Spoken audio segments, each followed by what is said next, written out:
ایک حدیث سناتا ہوں، اس سے آپ کی سارے سوالات کلیئر ہو جائیں گے۔ اللہ کے نبی صلی اللہ علیہ وآلہ وسلم ارشاد فرماتے ہیں کہ میری ساری امت جنت میں جائے گی، ساری امت۔ اللہ کے نبی فرماتے ہیں کہ میری ساری امت جنت میں جائے گی سوائے اس شخص کے جس نے جنت میں جانے سے خود انکار کر دیا ہے۔ یا رسول اللہ، آپ کی ساری امت جنت میں جائے گی لیکن وہ شخص جنت میں نہیں جائے گا جس نے جنت میں جانے سے انکار کر دیا۔ یا رسول اللہ، ایسا کون سا شخص ہے جو جنت میں جانا پسند نہیں کرے گا، جو خود کہے گا کہ مجھے جنت میں نہیں جانا، جس کے سامنے جنت کے راستے اتنے آسان ہیں، جس کے سامنے جنت اپنے سارے دروازوں کو کھول کر اس کا استقبال کرنا چاہ رہی ہے، اور یہ کیسا عجیب شخص ہوگا جو اس کے اندر انٹر ہونے سے انکار کر دے گا؟ تو فرمایا کہ جو میری اطاعت کرے گا، جو میری باتیں مانے گا۔ اور میری باتیں کیا ہیں؟ نبی کی باتیں کیا ہیں؟ اللہ کی باتیں۔ نبی نے کس کی طرف بلایا؟ اللہ کی طرف بلایا۔ یعنی جو اللہ کی بات مانے، نبی کی اطاعت، اللہ کی اطاعت، جو میری اطاعت کرے گا، میری باتیں مانے گا، وہ تو جنت میں جائے گا۔ لیکن جو میری باتیں نہیں مانے گا، جو میری سنتوں پر عمل نہیں کرے گا، جو میرے لائے ہوئے دین کو فالو نہیں کرے گا، یہ ایسا ہی ہے جیسے اس نے انڈائریکٹلی جنت میں جانے سے انکار کر دیا ہو۔ یعنی یہ کہہ دیا ہو کہ آئی ڈونٹ انٹرسٹ نہ جنت میں، نہ آپ کی سنتوں میں، نہ آپ کے لائے ہوئے دین میں، نہ آپ کی بتائے ہوئے طریقوں میں اپنی منمانی کرنا چاہتا ہوں، میں اپنے طریقے سے زندگی گزارنا چاہتا ہوں، میں اپنی سوچ پر چلنا چاہتا ہوں، میں آزاد رہنا چاہتا ہوں، میں اللہ کی فرما برداری نہیں اختیار کر سکتا۔ یہ شخص ایسا ہے کہ جیسے اس نے جنت میں جانے سے یہیں سے کہہ دیا ہو کہ میں نہیں جا رہا جنت میں۔ اب کوئی انسان زبان سے تو نہیں کہے گا نا کہ میں جنت میں نہیں جانا چاہتا۔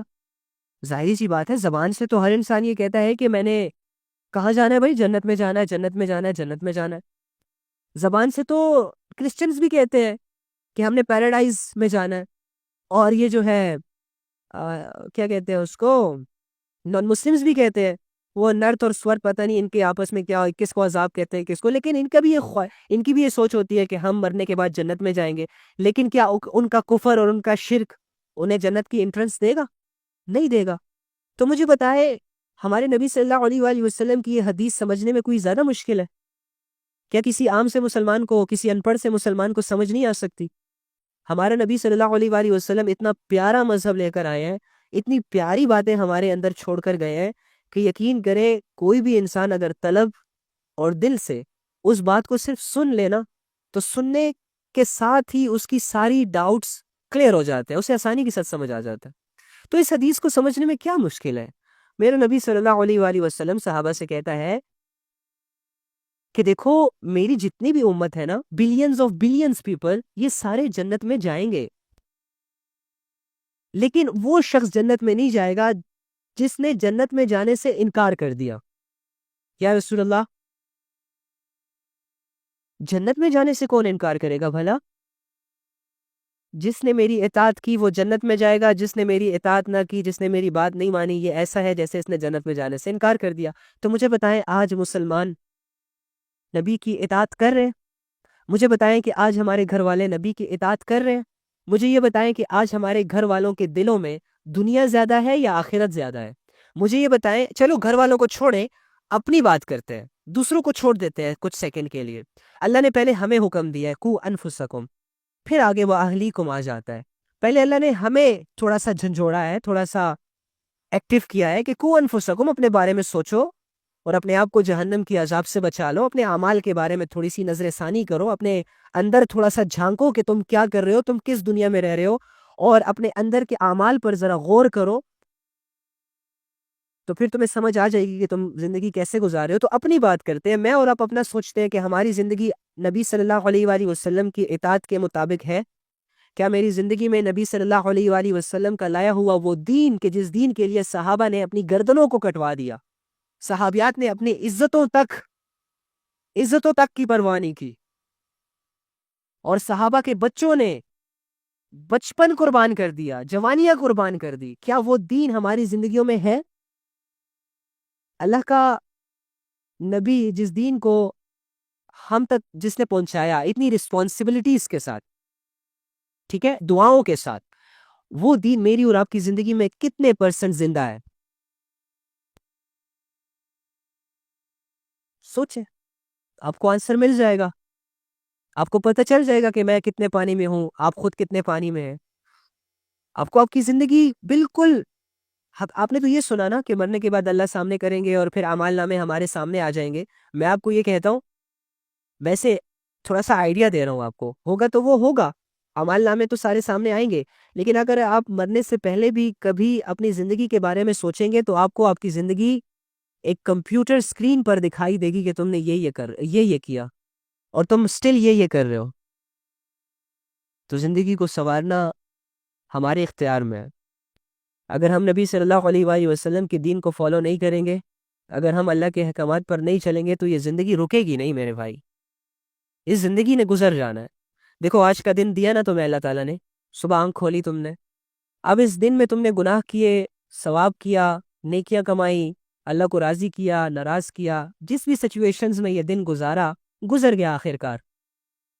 اس طرح کل کا دن بھی گزر جائے گا، پورا ہفتہ بھی گزر جائے گا، مہینہ بھی گزر جائے گا، اور زندگی میں وہ دن بھی آ جائے گا جو زندگی کا آخری دن ہوگا، اور کرتے کرتے ساری زندگی بھی گزر جائے گی۔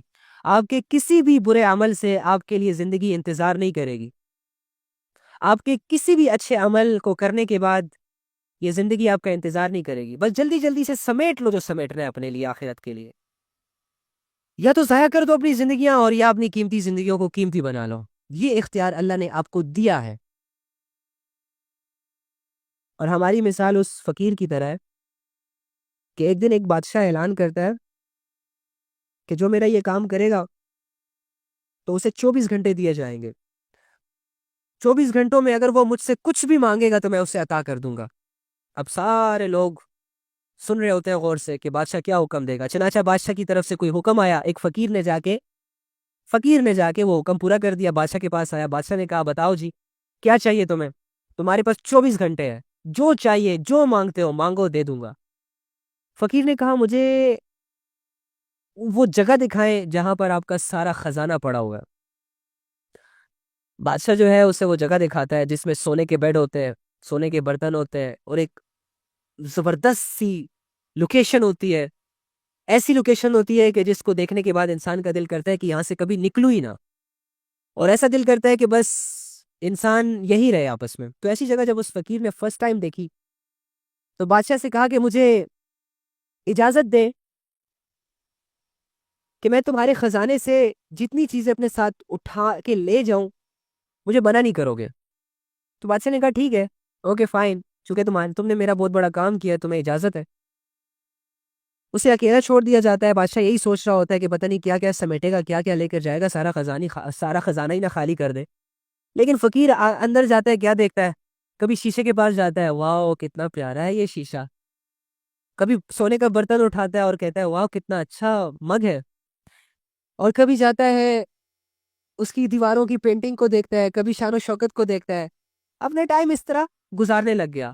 اب یہ اس کمرے میں یا اس ماحول میں اتنا گم ہو گیا، اس کی خوبصورتی کو دیکھ کر اتنا مگن ہو گیا کہ یہ بھول گیا کہ بھائی میرے پاس 24 گھنٹے ہیں، 24 گھنٹے کے بعد مجھے یہاں سے نکالا جائے گا، اور اگر میں نے کچھ نہ لیا اپنے ساتھ تو میں اسی طرح جس طرح انٹر ہوا تھا فقیری کی حالت میں، اسی طرح فقیری کی حالت میں باہر چلا جاؤں گا۔ تو کیا ہوا کہ جب یہ بیڈ کے پاس جاتا ہے تو اب چونکہ دیکھو ہمارے یہ جو مارشل فارمز ہوتے ہیں، جب ہم اس پہ تھوڑے سے بیٹھتے ہیں، تھکا ہارا جسم جب ہم ان فارمز پر رکھتے ہیں تو ہمیں ریلیکسیشن ملتی ہے اور فوراً سے نیند آ جاتی ہے۔ تو بادشاہ کا بیڈ کیسا ہوگا؟ سونے کا، ظاہری سی بات میں جسمانی اعتبار سے سکون والا ذریعہ ہوگا۔ تو جیسے یہ بیڈ پہ بیٹھتا ہے نا تو کہتے ہیں اوہ ہو، ہڈیوں کو جیسے سکون مل جاتا ہے اس کی۔ اب یہ اس سکون، اس وقتی سکون میں اتنا مگن ہو جاتا ہے کہ اس سے غنودگی آ جاتی ہے، نیند اس پر طاری ہو جاتی ہے، اور یہ اسی بیڈ پہ سو جاتا ہے۔ تو جب یہ اس بیڈ پہ سو جاتا ہے تو کرتے کرتے گھڑی کی ٹک ٹک ٹک ٹک ٹک ٹک چل رہی ہے، ٹائم تو نہیں رک رہا، جو اس کے پاس ٹائم ہے وہ تو گزر رہا ہے۔ اب 24 گھنٹے پورے ہوئے، بادشاہ آئے واپس، کیا دیکھتے ہیں؟ فقیر صاحب جو ہے وہ بیڈ پر مزے سے سو رہے، خراٹے مار رہے۔ جا کے اٹھاتے ہیں، چونکہ وقت پورا ہو گیا، اب عزت بھی ختم ہو گئی۔ او بھائی صاحب اٹھو، وقت پورا ہو گیا، جو سمیٹا وہ لے جاؤ ساتھ، جاؤ۔ تو وہ جیسے ہی آنکھ کھولتا ہے، ارے ابھی تو میں نے کچھ لیا ہی نہیں۔ تو بادشاہ کہتا ہے اس میں ہماری تو کوئی غلطی نہیں ہے، ہم نے تو آپ کو موقع دیا تھا، ہم نے تو آپ کو اپورچونٹی دی تھی، آپ نے اپنا وقت ضائع کیا، تو ہم کیا کہہ سکتے ہیں؟ اور اس بات پہ سارے لوگ بھی ایگری کر رہے ہوتے کہ ہاں بھائی تمہیں تو بادشاہ نے وقت دیا تھا نا، تم نے کیوں استعمال نہیں کیا اس کو قیمتی؟ تو وہ جس طرح خالی ہاتھ آیا ہوتا ہے اور آنے کے بعد جب اس نے اس زینت کو دیکھ کر اپنے قیمتی وقت کو ضائع کیا، تو اسی طرح جب وہ وقت گزر گیا تو وہ نکل کر فقیری کی حالت میں ہی چلا جاتا ہے، اور اس کو اس وقت نے، اس اپورچونٹی نے، اس دولت نے کوئی فائدہ نہیں دیا۔ ایک بے وقوفانہ طریقے سے زندگی گزار کے وہ لمحہ گزار کے چلا گیا، اب اس کی کوئی ویلیو نہیں ہے۔ لیکن اگر یہ وقت کو قیمتی بناتا، کچھ لے آتا ساتھ، تو مزے کرتا۔ یہی مثال ہماری ہے۔ اللہ کے نبی صلی اللہ علیہ وآلہ وسلم نے ہمیں زندگی گزارنے کے لیے ایک دین دیا۔ اللہ رب العزت نے ڈیسائیڈ کیا کہ میرے بندوں کو کیسے رہنا ہے۔ اللہ رب العزت نے ڈیسائیڈ کیا کہ میرے بندوں نے 24 گھنٹے کی زندگی کیسے گزارنی ہے۔ اللہ رب العزت نے ہمارے لیے یہ ڈیسائیڈ کیا کہ دنیا کی جو 60-70 سال ایوریج ریٹ ہوتا ہے زندگی کا، ایوریج ٹائم ہوتا ہے، یا 50 سال، یہ ساری چیزیں، اب جتنا اس نے رہنا ہے نا اس دنیا میں، کیسے رہنا ہے، اور یہ ساری باتیں ہمیں ایک دین کے ذریعے سے، نبی صلی اللہ علیہ وآلہ وسلم کے ذریعے سے ہم تک پہنچا دی۔ اب دین ہمارے سامنے آ گیا۔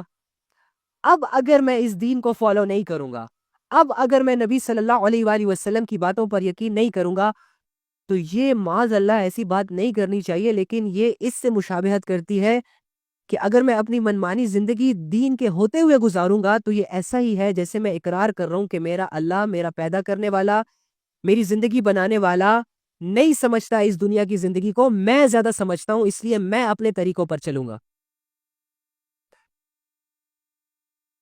جس اللہ نے مجھے پیدا کیا، پیدا کرنے کے بعد میرے لیے زندگی کے طریقے بتائے، سیٹ کیے، قاعدے قانون سیٹ کیے، اب اگر میں اس قاعدے قانون کے اندر رہ کر اپنی زندگی نہیں گزارتا اور اپنی سینس سے اپنی لائف گزارتا ہوں، تو میں یہ اقرار کر رہا ہوں، ایک ہلکا سا اقرار کر رہا ہوں کہ نہیں یار، اللہ کا بنایا ہوا دین مشکل ہے۔ نو نو نو نو نو، ایسا نہیں ہوتا جیسے اللہ کہہ رہے ہیں، میں جیسے کہہ رہا ہوں ایسے ہو رہا۔ تو یہ زندگی مومن کی نہیں ہوتی، یہ سوچ مومن کی نہیں ہوتی، اور اس طرح کی زندگیوں میں ہمارے سارے مسلمان گرفتار ہو چکے ہیں۔ اب ناچنے گانے والا کوئی کہتا ہے کہ میں اللہ کی نافرمانی کر رہا ہوں؟ ناچنے گانے کی طرف جب کوئی، ناچنے گانے والے کی طرف جب کوئی جاتا ہے اور اسے کہتا ہے کہ بھائی تمہاری زندگی میں موجود گمراہیوں سے تو اللہ نے منع کیا ہے، قرآن میں تو یہ آیتیں ہیں، نبی صلی اللہ علیہ وآلہ وسلم کی تو یہ حدیثیں ہیں، اس کے باوجود تم ناچ رہے ہو، گا رہے ہو۔ تو وہ کیا کہتا ہے؟ یار سب کر رہے ہیں تو میں کیوں نہ کروں؟ وہ یار کچھ نہیں ہوتا، اللہ بڑا غفور و رحیم ہے۔ اب مجھے بتاؤ یہ کس بات کا اقرار کر رہا ہے؟ اگر اسے اللہ کا یقین ہوتا تو یہ فوراً رک جاتا نا۔ اسی طرح کوئی بھی گناہگار جو گناہوں میں انوالو ہے اور اسے سب کچھ پتہ ہے اور اس کے باوجود وہ گناہ کر رہا ہے، تو وہ یہی اقرار کر رہا ہے کہ میرا نبی صلی اللہ علیہ وآلہ وسلم جو طریقے مجھے بتا کر گئے، میں اس میں سیٹسفائیڈ نہیں ہوں، اس کا دین مجھے سیٹسفائیڈ نہیں کر پا رہا، میں جس طرح رہ رہا ہوں نا بس یہ ٹھیک ہے، آپ مجھے زیادہ نہ سکھائیں۔ اوکے فائن، زندگی ہے، گزر جائے گی، لیکن دھوکہ مل جائے گا ہمیں، اور دھوکہ دینے والے کوئی اور نہیں ہوں گے، ہم خود اپنے آپ کو دھوکہ دیں گے، اپنے آپ کو دھوکہ دیں گے۔ تو یاد رکھیں کہ دنیا کا مالک کسی بھی وقت ہمیں بلا سکتا، یاد رکھیں کہ یہ دنیا کے سیر سپاٹے کبھی بھی ختم ہو سکتے ہیں، اس لیے اپنے خواہشات کو پاک کریں، جذبات کو پاک کریں۔ ایک آخری آیت، اس کے بعد ایک چھوٹا سا واقعہ، اور پھر اللہ حافظ۔ ہو سکتا ہے یا پھر یہ کل کر لیتے ہیں، ٹھیک ہے، اس کے بارے میں کل بات کریں گے انشاءاللہ۔ اللہ سے دعا ہے کہ جو کہا سنا اس پر عمل کرنے کی توفیق عطا فرمائے، اور ہمیں ہماری زندگیوں کے بارے میں سوچنے کی توفیق عطا فرمائے، اور جو دین اللہ رب العزت نے ہمیں دیا، خدا کی قسم یہی ہماری کامیابی ہے، یہی ہمارا پراؤڈ ہے، یہی ہمارا زندگی گزارنے کا طریقہ ہے۔ ٹی وی ایکٹرز ہمیں طریقے نہیں سکھا سکتے زندگی گزارنے کے، بالی ووڈ، ہالی ووڈ سے انسپائر ہونے کی ضرورت نہیں ہے۔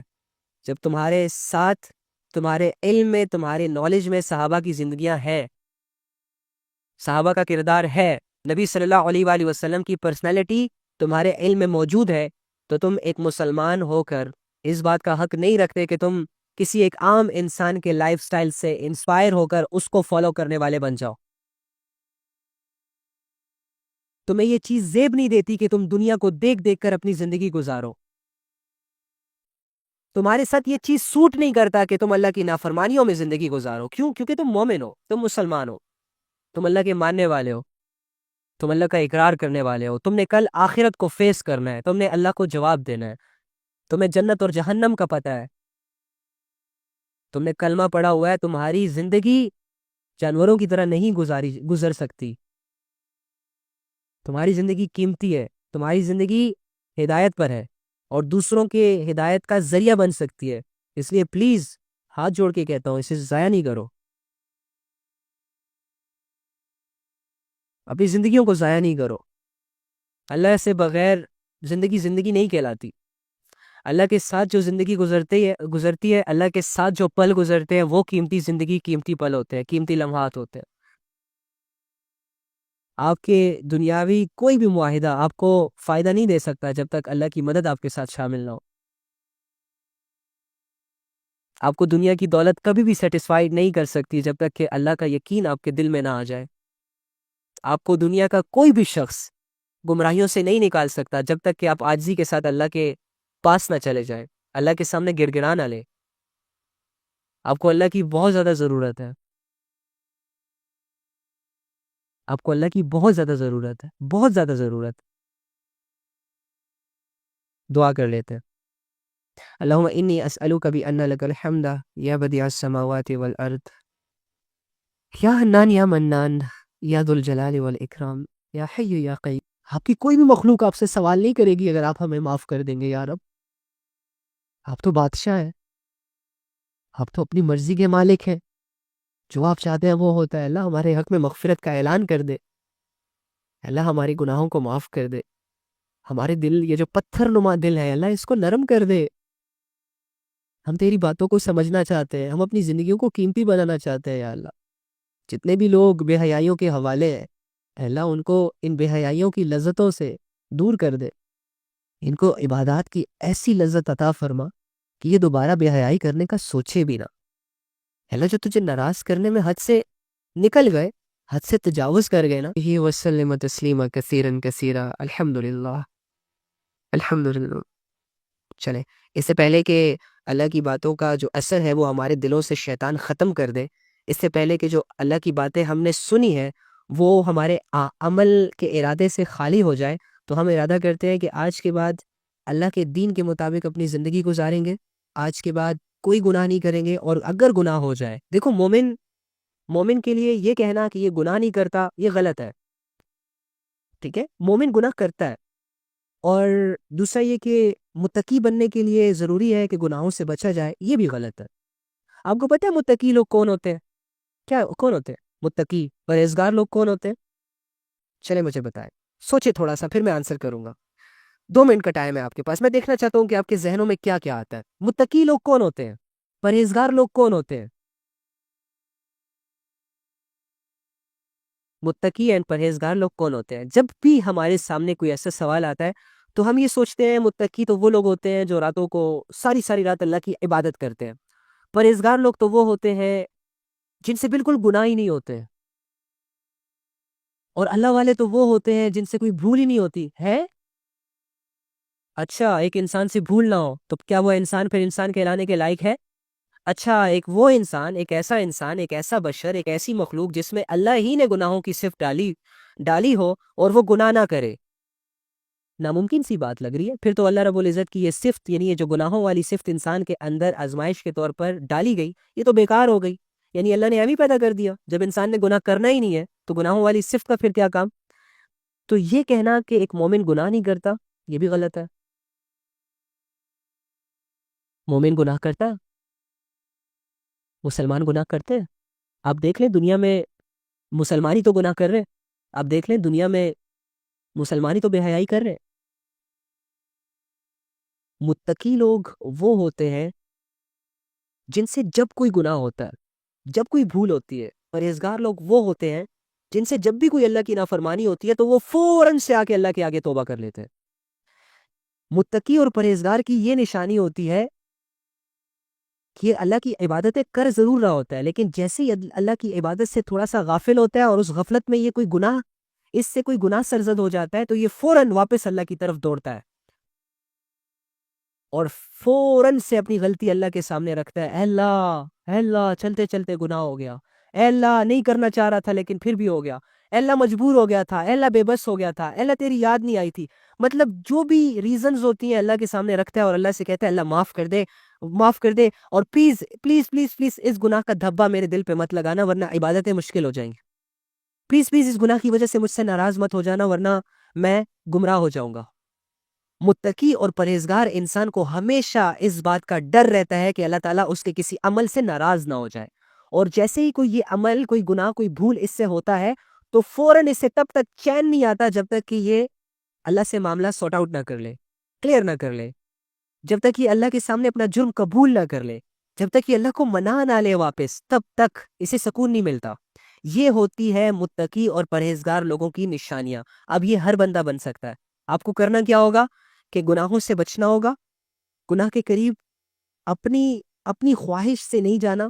ہاں، جب گناہوں سے بچتے بچتے اگر کوئی گناہ ہو گیا، گناہوں سے تم نے 10 دفعہ منہ موڑا لیکن 11ویں دفعہ تم گناہ کی چنگل میں آ گئے، تو گناہ کرنے کے بعد فوراً جاؤ اللہ کے پاس، فوراً جاؤ اللہ کے پاس اور اللہ سے کہو کہ اللہ میں نے 10 دفعہ محنت کی، اللہ میں نے 10 دفعہ سٹرگل کی، 10 دفعہ شیطان نے میرے دل میں وسوسہ ڈالا اور میں نے 10 کے 10 دفعہ شیطان کے وسوسے کو اگنور کیا، لیکن 11ویں دفعہ اللہ میں کمزور پڑ گیا. اللہ جب 11ویں دفعہ اس نے مجھ پر اٹیک کیا تو میں بھول گیا تجھے اور مجھ سے غلطی ہو گئی، اللہ میں مانتا ہوں مجھے معاف کر دے، پلیز پلیز پلیز. بس 5-6 دفعہ پلیز بول کے اپنا گناہ معاف کروائیں، اٹھے پھر سے اپنی عبادتیں شروع کرے، اٹھے پھر سے خوشیاں منائے، پھر سے اللہ کے ساتھ تعلق کریٹ کرے. چھوٹے چھوٹے گناہوں کی وجہ سے اللہ سے مایوس مت ہو جائے پلیز. اب بات لمبی ہو جائے گی لیکن کیا کروں، ضروری ہے، اب آ گئی ہے بات، کیونکہ ہم مایوس ہیں. اللہ چاہتے ہیں شاید کہ یہ بات کر لو. ٹھیک ہے، آپ نے کفل کا نام سنا؟ کفل کفل گنہگار تھا، اسے زنا کی عادت تھی، اور یہ ڈیلی بیسس پہ کیا کرتا کہ اپنے لیے ایک لڑکی اپوائنٹ کرتا. ٹھیک ہے، اس کے ساتھ اپنی چاہت کو پورا کر کے اس کو پے کر کے اسے چھوڑ دیتا. ایک دن کیا ہوا کہ اسی شوق اور اسی طلب میں ڈیلی بیسس پہ لڑکی کو بلا رہا ہے، حتیٰ کہ اس نے کہا، کتابوں میں آتا ہے کہ 100 سے زیادہ لڑکیوں کو استعمال کیا، اپنی ہوس کا نشانہ بنایا. ایک دفعہ کیا ہوتا ہے، اس کے ہاں ایک لڑکی آتی ہے مجبوری کی حالت میں. تو جب یہ کفل غلط ارادے سے اس کے قریب جاتا ہے تو وہ لڑکی رونے لگ جاتی ہے. اب یہ اتنا بڑا گنہگار ہے کہ عادی ہے ایک ایسے گناہ کا کہ جس گناہ پر جہنم میں بہت دردناک عذاب کی وعیدیں ہیں. اگر اس سے توبہ نہ کی جائے تو اللہ فرماتا ہے تو یہ کیا تھا، میں نے تو کبھی سوچا بھی نہیں کہ اللہ رب العزت عذاب دے سکتے ہیں، میں نے تو کبھی سوچا بھی نہیں کہ میرے اوپر میرے رب کی نگاہ ہے اور میں نے مرنا ہے، میں نے قیامت کے دن اللہ کو فیس کرنا ہے، میں تو جو دل میں آ رہا ہے وہ کر رہا ہوں. اب یہ ریئلائزیشن کی تھاٹ جو ہے کفل کے ارد گرد گھومنے لگ گئی. اب بس تھوڑا سا سوچا اپنی لائف کے بارے میں. اب یہ سوچتے سوچتے اس کی آنکھوں سے بھی آنسو آ گئے، ریئلائز ہو گیا، مانی اپنی غلطیوں کو، اور اس ندامت میں کہتا ہے، اس لڑکی کو بھی کہتا ہے کہ یہ پیسے بھی لو اور جاؤ، لیکن جاتے جاتے میری ایک بات سنو کہ اپنے رب سے کہنا کہ مجھے معاف کر دے. اپنے رب سے کہنا کہ مجھے معاف کر دے، اے اللہ والی، اپنے رب سے کہنا کہ میرے گناہوں کو بھی معاف کر دے. اس نے وہاں پر ایک چھوٹی سی نیکی کی بس یہ. اور جیسی وہ لڑکی گئی، اب یہ تنہائی میں سوچنے لگا اپنے ساتھ اپنی زندگی کے بارے میں. اب اسے ایک ایک گناہ اس کے سامنے آ رہا ہے اور یہ رو رہا ہے. اب یہ ندامت کی کیفیتوں سے گزر رہا ہے، آنسو جاری ہیں اس کے آنکھوں سے، رو رہا ہے اور اللہ سے معافیا مانگ رہا ہے، رو رہا ہے اور اللہ سے معافیا مانگ رہا ہے، رو رہا ہے اور اللہ سے معافیا مانگ رہا ہے. ایک ہی گناہ اس کو یاد آ رہا ہے اپنا، اور جیسے ہی ایک ایک گناہ اس کو یاد آتا ہے تو اس کے دل پر جیسے کوئی کنکر مار رہا ہو. ایک ایک گناہ ایسے اس کو درد ہو رہا ہے اندر سے، اور اس درد میں اللہ کو ایک آخری امید سمجھ کر پکار رہا ہوتا ہے کہ اللہ معاف کر دے، اللہ معاف کر دے. اور کہا جاتا ہے، کتابوں میں آتا ہے کہ اسی رات اس کی موت ہو گئی تھی، اسی رات چلا گیا تھا اس دنیا سے. اور پھر آیت نازل ہوئی کہ ہم نے کفل کو معاف کر دیا۔ تو اللہ رب العزت جب اتنے بڑے گنہگار کو معاف کر سکتے ہیں، کیا مجھے اور آپ کو تنہا چھوڑ دیں گے؟ کیا میری اور آپ کی توبہ کو وہ قبول نہیں کریں گے؟ آپ صرف توبہ کرنے والے تو بنو، پھر دیکھو آپ کہاں جاتے ہو۔ آپ صرف اللہ سے باتیں کرنے والے تو بنو، پھر دیکھو یہ دنیا کیسے آپ کی عزت کرتی ہے۔ آپ صرف اپنی حیا کی تھوڑی سی حفاظت تو کرو، پھر دیکھو اللہ رب العزت لوگوں کی نظروں میں آپ کی کیا ویلیو کریٹ کرتے ہیں۔ آپ تھوڑا سا اپنے رب پر بند آنکھوں سے بھروسہ کر کے تو دیکھو، پھر دیکھو تمہاری عزتیں کتنی بلندیوں کو جاتی ہیں۔ لوگ تمہیں دور سے سلام کریں گے، لوگ تمہارے لیے، اگر تم ان کے سامنے سے گزرو گے تو تمہارے لیے اپنی جگہ سے اٹھ کر تمہارا استقبال کریں گے اور تمہیں اپنی جگہ پر بٹھائیں گے، لیکن بٹھانے سے پہلے کیا کریں گے؟ صاف بھی کریں گے اس جگہ کو کہ بیٹھیے جی حضور بیٹھیے۔ اور اگر تم ایک لڑکی ہو تو یقین کرو، اگر تم نے اپنی حیا کی حفاظت کر لی، اگر تم نے اپنے رول ماڈلز کو حضرت عائشہ رضی اللہ تعالیٰ عنہ، اما فاطمہ رضی اللہ تعالیٰ عنہ کو بنا لیا، تم نے ان کو فالو کر لیا، تو یہ لڑکے تمہارے گھر رشتے کے پیغام بعد میں بھیجیں گے، پہلے یہ اللہ سے دعا کریں گے کہ اللہ فلانی لڑکی کے گھر رشتہ بھیج رہا ہوں اور اس کے حیا کے چرچے پورے علاقے میں ہے، اللہ میں اس سے اس لیے کنیکٹ ہونا چاہتا ہوں کہ میں تیرے قریب آ جاؤں۔ اللہ وہ تجھے راضی کرنے والی لڑکی ہے، اسے کسی نظر نے نہیں دیکھا آج تک، وہ اپنے آپ کو سیکیور کر کے رکھتی ہے، یا رب مجھے ایسی بیوی چاہیے۔ ہاں، عزتوں کا معیار اپنے آپ کو ڈھانکنا بناؤ، اپنے آپ کو ڈھانپنا بناؤ، اور اللہ کے بھروسے اپنی زندگی گزارو، انشاءاللہ سب ٹھیک ہو جائے گا۔ اور گناہوں کو لے کر کنفیوز مت ہوا کرو، گناہ سب معاف ہو جاتے ہیں، لیکن گناہوں سے بچنے کی سٹرگل ضروری ہے، ٹھیک ہے؟ اگر